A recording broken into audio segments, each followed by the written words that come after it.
saa semi ya edaho yi a ye kasafa amanonefo Ghana fo mo etiti abruchimemu a wo mbepe so mbeba be ye politics na emra enhyeda ma won kwan se ukucha o man bi so krata ubetimi aba wo man mu abeye politician me gidi say in the interest of Ghana nti ezase ya mende ye mra no ne ma wo mo kwan se o mbetumi dia abruchi krata etumi dia begina wo man yi mu se obu nkonta na hwe mfasodi a ewu mu a Ghana mum benya mfaso wo mo ho bibiri sinse o mo nya Ghana ho mfaso eninki yetimi sesamre ni mu a anka ye pa ufa wi sa batwo wo mo a embe pri amanyo dibre abatwo kra wo mo twa plane ticket eba ebi nsanko bio obi ho a obeba na bia ne fie bi ne sika odema ne ofa bi ne ofa se bi na sika no wadi no kwan bi so na fe obehwe no na ode ne kwaduro so bi kura bopa me yekum wo mo ode abato adwene ne bae nanso bia na ese ode bota bi so si na ni so na obehye no kwan hye wo no wawu obi nso so kwa mu so ofiri nkran kura ko bi atamale ana secondary whatever no anya accident bebre nsanko back and it's not the best. Say ya de hia titi abrochire nanim di a wo mo akosua dodo na suku pa no muguso o musua won mo aben pa sa wo tra abrochire na hunu say Ghana sabi yenye fonsa se wo hia Ghana fo ti abrochire wow na no na mada bia ma meka say a system no anye say we are born bad meta this e bi mu say Ghanaians are born bad. It's not true. A system because Argentina the same Ghanaian eti Ghana onye no kwafo. And the same Ghanaian woman opportunity to American so otumi ya no kwafo no make a strong impact ema bruni nya no so mfa so is because of say we are made to become who we are. And this yetim nya good system and obe hu say ewi ase nyina mu Ghana ye damfia ne pa we mu pa enti no media megidi say yes sakra mu a eye the earlier no the better hwe wo mu a Ghana fo akota brochimemu a wo mu mba no kra no se wo hia bi na hwese ne nkoda na wofo atimi aka Ghana ho mpani nsema kire wo no na hwe ne nkoda na sua abrofo yiyimu kankan nti ema nkola no feel comfortable they want to come home wo mu sa no do wo mu ba ono onim ni maame no onim ni papa enti wo di ne hya adwuma mu a na dwen no different ye ne enyini wa akran san de ekotena bo etikra hwese ne sitie untimi empon yesa say ye nim say white white blue blue. What about Obia or no ya wono ho abrochire moja woni mu enti yem blend ye third world ye develop afei na ye fefe is it say omo acquire dual citizenship which is allowed in Ghana say obi to tra abrochire they fill documents that give them opportunity to apply for dual citizenship. Ghana mra preso. Name say nipa ni be ginase ento abama no ana obeto aba preso. Good. Bibusawo. Bebre ka allegiance. Omo ya no omokope dual citizenship. Is it for allegiance to America now for strategic purpose say?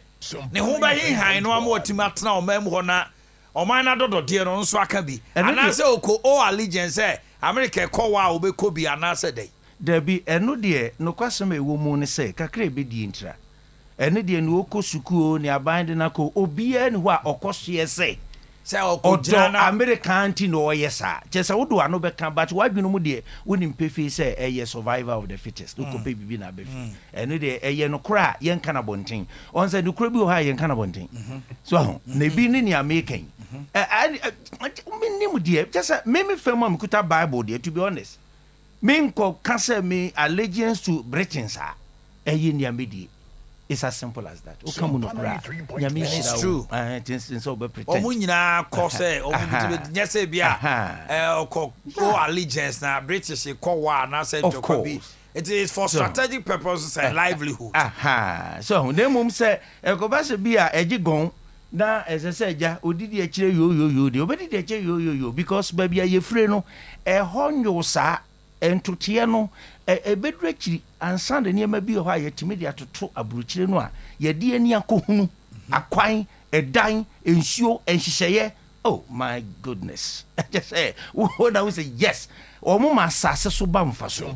What na brocha na hu say yes. Bro need ni nyansa ya adwuma e ma sase yantam a ye tonton no basa sisi adan ngonworan se bi se nkokobu no. Omo ma sase e so ba mfa so. Enti won dia no kokoduru ho sa na ka kire say onhwe say obehwe so ho obehwe na aja ono so wanya sitra pa ni bi na watimi di bia ba fie se be ye fie fo so. Does it deny us of expertise? Ghana for no one. On say our Ghanaians be bro mo wa ba na ne. Say na wo ka no. Nimdie ni nyansa bia wa akwai. Ka bia ye obeye MP or the say nimdie ni nyansa betimi aboa. Then so ye say just say okopo. E bi so on say nipa no kra na yire ne ma ho no atete o ma ono so anyini. Obeso o say nimdie ne beboa. No correct. Eti no emaye lusu. But at the same time say nipa no so maybe people are talking about espionage. People are talking about certain deep secrets of a nation. I will be. You so I want to mean ton yen. There be ejina sanya ibesi aye no afa. Ane ye tie kura ne ono kura nkotena Britain na America kura no onye allegiance to omo no. O liki secret. Okay.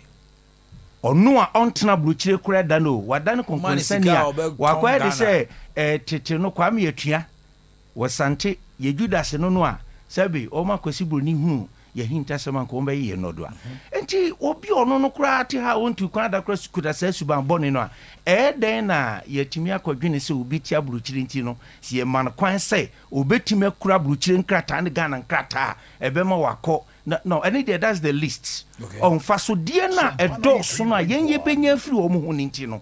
Enkebe ya yen sakra yemrem. Hwetie. IMF busia ya da bia eho atweretwere back and forth ni sa na eme. Se yetimi agye abrochire fo na tumu a enye den se embassies no kura betima boa Ghana fo no amoma contribute sika bia ye betima fa na America ni Europe any amai bi so dia ba eno no ye the same loan ye Ghana fo na di ma yen because baby was capable abrochire private loans but se omo transaction adaye epese omo ba be bia nyuma eto bibia corruption system na wo no e frustrate omo too much. That's true. Even MPP ba ye cry wo wura bia omo de no koto railway ade wo wura yi the simple ni onidin no say Jogate. yes obeki statement bi e ma bebrebu free pa especially Americans no because baby omo free no kwan wa obi atron for years was save ni sika what is amusi Jogate oka deputy minister for trade. What na yes ade no o isu word bi a deputy minister for trade now I'm going to say not no more two or whatever. Carlos Ahinkra. I see. Oh, Carlos Ahinkra. To the point of telling them some can say too much. Yes, you guys talk too much. It's not nice. I'm calling say. I stop whining. Stop whining. I on the car. It's very bad. And so let me make it correct. Carlos Ahinkra. All right, that's fine. And Jogate, but I think it's Deputy Minister Ahom Kalinse. They should stop whining. Right, but that's a part for that correction. So, and you're polite. Among yourself. That was wrong. Yeah, Casabedjumwa, SSC Casay. Wouldn't him say, wouldn't you about me as some wura or no dear Jumanacha wonsa? As I say, what day Sakukono, Ufio, no be obeying about the month. Wouldn't him seek a month for tia? Eddie Chaplain ticket, say or baby ye bibi. In fact, a business registration crabby a go through frustrations. Because the system no in favor one a tia bruchira when or pepper. So even one more quatna Dubai, Eddie a di bebre pesenko benya, Dania woman no almost the befi, almost docana. But system no favor manfo. And what Timikra succeed Ukrainian you benya we the Jumana Shasi we are citizens nanka sakura wa employ. Baby subaye tai. Enti challenges abrochire for ni face no society minya ban ode ne na besi for me say. Yen sakra ye mre ni men ye manye flexible ma won. No muntuma pounds and dollars no. Enflow. Na Ghana ntimi nya ne na nyina so me pam chew. Okay. Yes, ramo ya de nya ye pa.